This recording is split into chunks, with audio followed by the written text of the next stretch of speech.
When I got the idea of Lionheart Ability Leaders International Foundation, I started putting the plan together and all that, and that's what we present to the world today.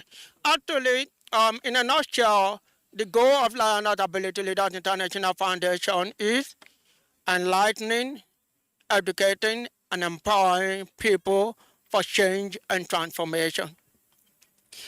Learned Ability Leaders International Foundation do not focus just on patients with disabilities alone, but patients with disabilities are among our primary aim. Letting people know that disability is really nothing. The only real disability is in your mind. Whatever your situation, economic or social, physical or whatever, it is what you decide in your mind that determines you, not your situation. That is the first message we want everybody to know with Learn Ability Leaders International Foundation. And with our focus on patients with disabilities, we decided to focus first on patients with deaf blindness, mainly because of the fact that this group are being so marginalized all over Nigeria until the present day. There has been nobody standing for patients with deaf blindness, nobody talking for them, but they are still out there, individuals, equal citizens of the society, locked away in their home just because their parents and family members think they cannot do anything because of their combined vision and hearing loss. So it was with me when I was growing up, although my mom never locked me up because she believed in me, and so she showed me out to the world. Now, I want everybody to just try to understand what it is like to be without vision and hearing. Personally, it was so difficult. I will admit to everybody there was a time I considered suicide. But using my power of reflection, thinking about it, I really wondered what could it profit me. The whole world would just look at me, another failure. No, no, no. That was not what I wanted. And so with that was how I was able to get over that period. And so, like I said, that was the main reason why we decided to focus first on patients with deaf blindness, because in the disability community, there was no one standing for these people. There are stems from the fact that some blind and deaf people.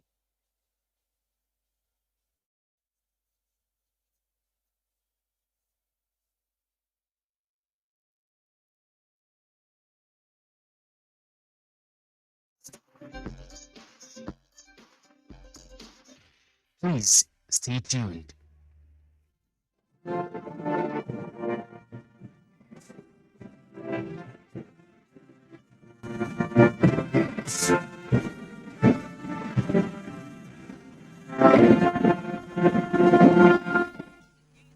Thank you very much.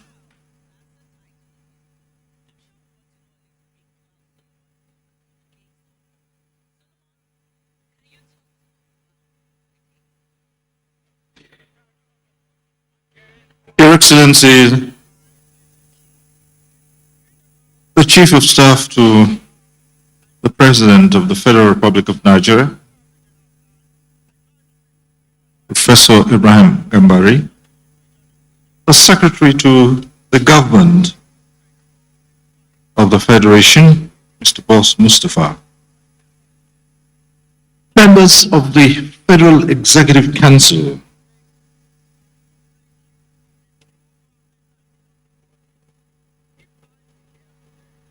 Nigeria's Ambassador and Permanent Delegate to UNESCO, Assistant Director General Communication and Information of UNESCO, delegates who have come in from all over the world, Your Excellencies, distinguished ladies and gentlemen, I'd like to welcome you to the opening session of the UNESCO Global Media and Information Literacy Week, taking place in Abuja, Nigeria's capital city. I am Cyril Stober, and I have here as my co-anchor Eugenia Abu, and together we'll be taking you through this very brief opening session of the Global Media and Information Literacy Week. We'd also like to welcome all the delegates and participants who are joining us online for this Literacy Week, particularly this opening session and the parallel sessions that are taking place here. And now to formally welcome us to this event, may I invite Nigeria's Minister of Information and Culture, Alhaji Lai Mohammed, to please come forward and formally welcome you to this event. Thank you very much, Minister.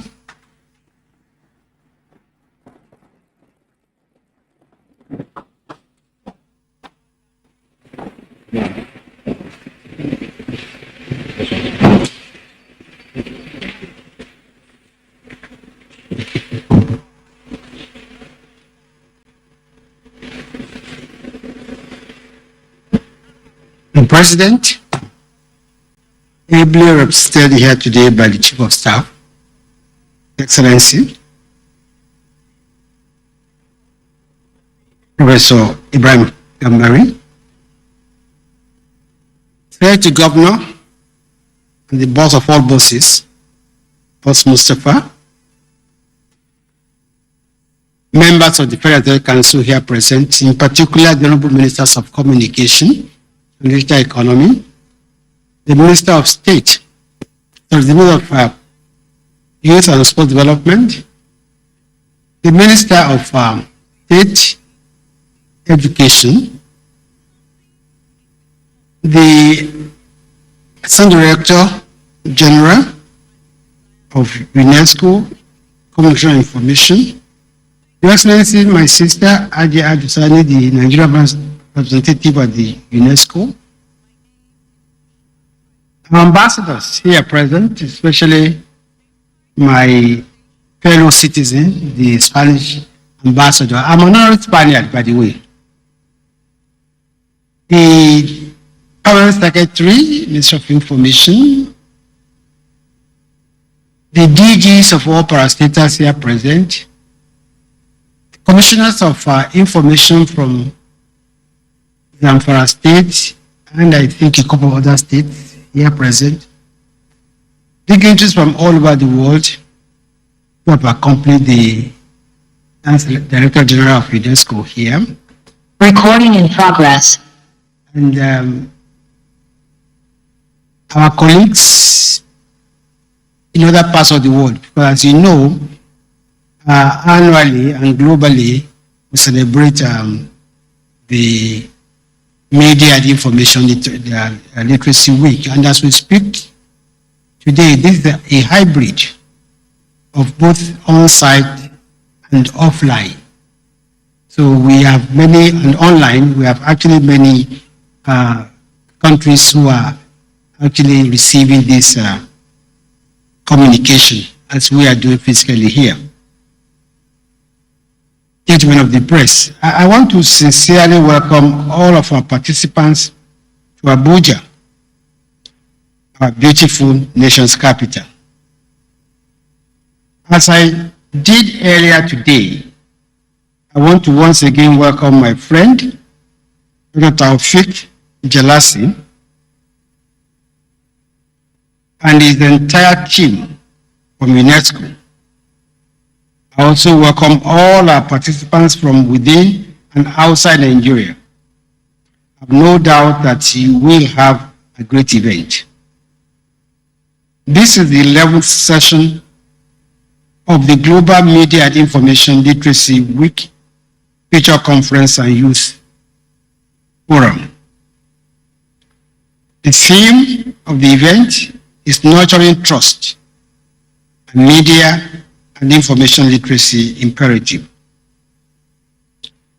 It is aimed at equipping citizens with the ability to critically evaluate and wisely use information at their disposal.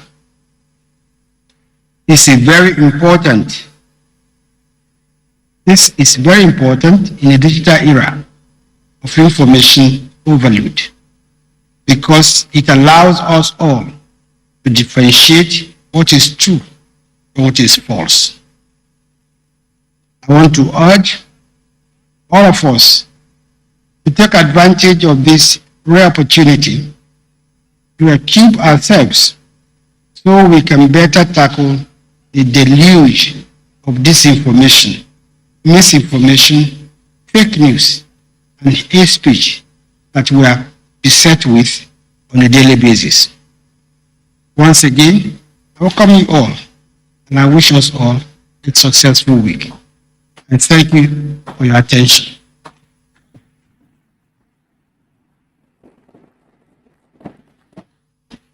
Excellencies, distinguished ladies and gentlemen, and delegates from across the world, indeed, the Honorable Minister of Information for Nigeria has set the tone for this official opening of this week that we're all gathered for.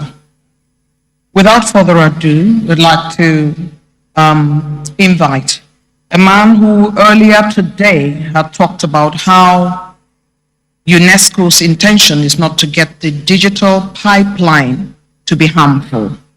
And when he said so earlier today, it was clear that this discourse is about ensuring that media is safe, it's trustworthy, and it is not causing humanity destruction as a result of disinformation and misinformation. Please permit me to welcome to the podium a professor of strategy and technology and a former minister in the democratic transition of Tunisia for scientific research and higher education, Dr. Taufik Jelassi, who is now Assistant Director General at UNESCO. Your Excellency.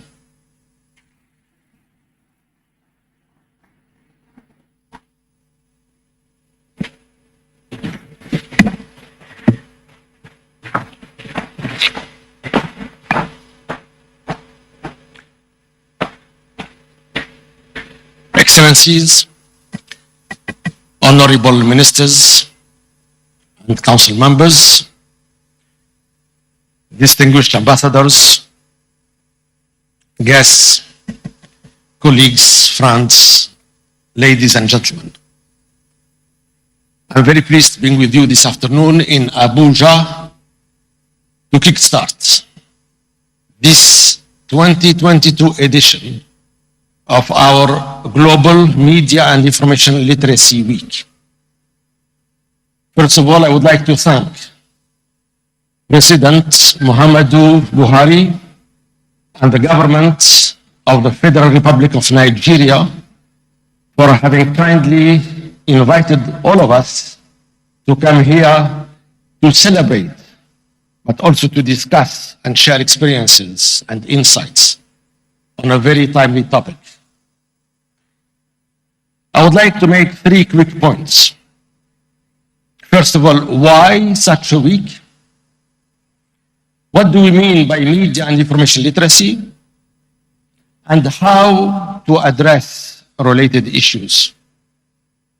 The Honorable Minister has already introduced the topic and the theme for this year's edition. The theme being nurturing trust, a media and information literacy imperative. This is the why. Without trust, we cannot believe in the facts and the information given to us, especially when it is in a digital format. Because as the saying goes, on the digital platform, everyone can be a journalist. Everyone can offer content. We know about the wikis, we know about the blogs, and the like. We have seen this 30 years ago when electronic commerce started. Why would people buy online? Why would people share their credit card details online if there isn't a trust? Trust is at the heart of the matter and hard to put in place when we deal with digital technologies. This is the why. And then, as I was introduced, there was a statement made by the Master of Ceremony saying that we all want the digital platforms to be used for public good. We want information to be a public good, not to become increasingly a public harm.